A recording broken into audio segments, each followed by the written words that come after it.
নমস্কার বন্ধুরা, সুনিতার হেসেলে সবাইকে স্বাগত। প্রতিদিনের মতো আজও আমি চলে এসেছি সম্পূর্ণ একটা নিরামিষ রেসিপি নিয়ে। আজ আপনাদের সঙ্গে শেয়ার করব গাটি কচু দিয়ে ছোলার ডালের রেসিপি। সম্পূর্ণ নিরামিষ পদ্ধতিতেই কিন্তু তৈরি করে দেখাবো। তার জন্য দেখুন, এখানে আমি গাটি কচু নিয়ে নিয়েছি আর নিয়ে নিয়েছি একটা মিডিয়াম সাইজের আলু, সেটাকেও কিন্তু ছোট টুকরো করে নিয়ে নিয়েছি। এখানে আমি হাফ কাপ ছোলার ডাল সারা রাত্রে ভিজিয়ে রেখেছিলাম, সেই ছোলার ডাল এখানে আমি নিয়ে নিয়েছি। এবার আমি রান্নাটা শুরু করব। তার জন্য দেখুন, এখানে ওভেনে আমি একটা কড়াই বসিয়ে দিয়েছি, তাতে দিয়ে দিয়েছি সর্ষের তেল। তেলটা খুব ভালো করে গরম হয়ে গেলে এর মধ্যে আমি কেটে রাখা গাঁটি কচু আর আলুগুলোকে দিয়ে দেব।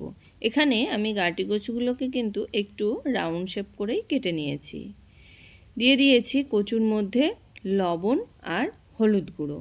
লবণ আর হলুদ গুঁড়ো দিয়ে ভাজা করলে কিন্তু গাঁটি কচুগুলোর ভেতরে যে নাল নাল ভাবটা থাকে সেটা কিন্তু আর হয় না।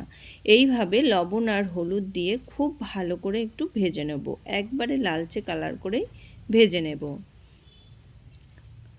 আর আমি ছোলার ডালটা কিন্তু একটু সেদ্ধ করে নেব। গাঁটি কচুটারে সেদ্ধ হোক, মানে ভাজা হোক, এর মধ্যেই আমি ছোলার ডালগুলোও কিন্তু সেদ্ধ করে নিয়েছি। এখানে দেখুন, গাঁটি কচুগুলোকে কিন্তু খুব ভালো করে ভাজা হয়ে গেছে। এবার এই গাঁটি কচু বা কচুর মুখিগুলোকে আমি তুলে নেব।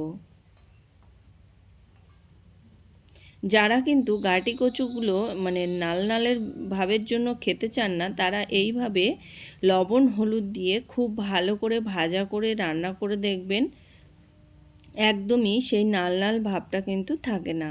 এবার ওই একই তেলের মধ্যেই আমি এখানে ফোড়ন হিসাবে দিয়ে দিয়েছি গোটা জিরে আর দিয়েছি একটু কাসুরি মেথি। ফোড়নটা একটু ভাজা হয়ে এলে এর মধ্যে এবার দিয়ে দেব আদা, কাঁচা লঙ্কা আর টমেটো। আমি এই তিনটে একসঙ্গে পেস্ট করে নিয়েছিলাম, সেই আদা, কাঁচা লঙ্কা, টমেটোর পেস্ট এখানে দিয়ে দিয়েছি। খুব ভালো করে এখানে মিনিটখানেক সময় ধরে একটু ভেজে নিয়েছি। তারপরেই এর মধ্যে দিয়ে দিয়েছি হলুদ গুঁড়ো, দিয়ে দিয়েছি পরিমাণ মতো একটু কাশ্মীরি লঙ্কার গুঁড়ো, দিয়েছি হাফ চামচ জিরে গুঁড়ো, হাফ চামচ ধনে গুঁড়ো, আর দিয়ে দিয়েছি 1 টেবিল চামচ পরিমাণে চিনি।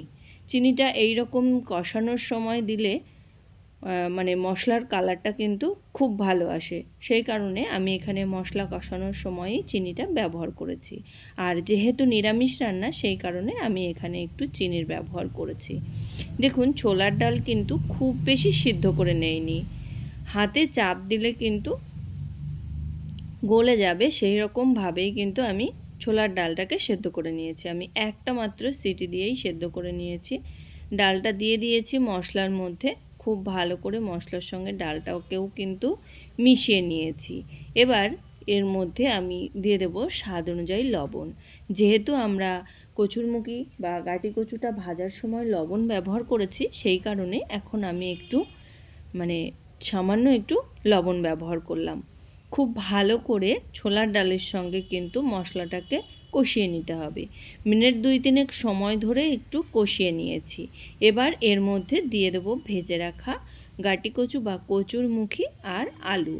খুব ভালো করে এই ছোলার ডাল মশলার সঙ্গে গাঁটি কচু বা আলুটাকেও কিন্তু কষিয়ে নেব।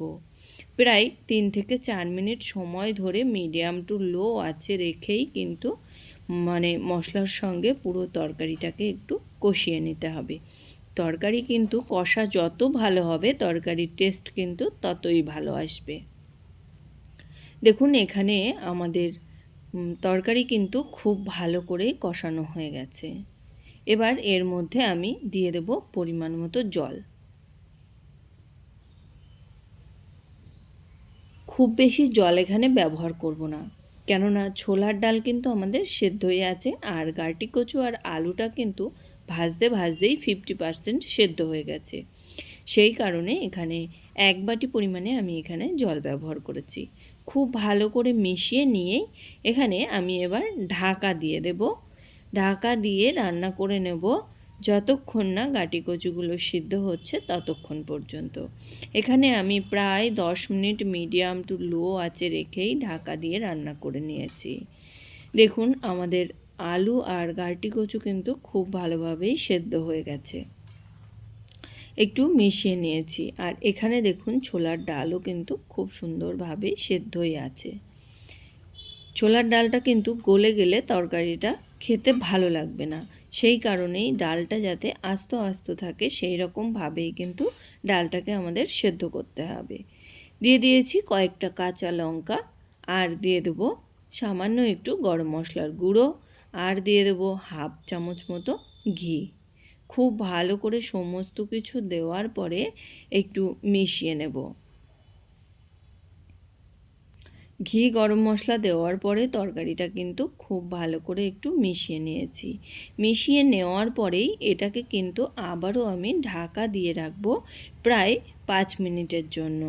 একদম লো আঁচে ঢাকা দিয়ে রান্না করে নেব 5 মিনিট, যাতে ঘি গরম মশলার গন্ধটা তরকারির ভেতরে খুব ভালোভাবে যায়, সেই কারণেই। এখানে আমি ফিরে এলাম প্রায় 5 মিনিট পর। দেখুন তরকারি কিন্তু আমাদের খুব সুন্দরভাবেই তৈরি হয়ে গেছে। আর এই রকম হালকা একটু ঝোল অবস্থাতেই নামাবো, কেননা তরকারিটা যখন ঠান্ডা হয়ে যাবে তখন কিন্তু ঝোলটা অনেকটাই কমে আসবে।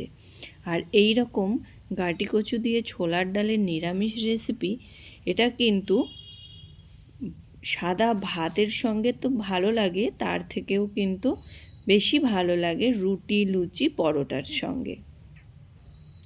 তাহলে বন্ধুরা, আমার এই নিরামিষ ছোলার ডাল দিয়ে গাঁটি কচুর রেসিপি আপনাদের কেমন লাগলো অবশ্যই কিন্তু কমেন্ট করে জানাবেন। যদি ভালো লেগে থাকে তাহলে একটা লাইক করবেন, আর সাবস্ক্রাইব করে পাশে থাকার অনুরোধ রইল। আজকের মতো এই পর্যন্তই।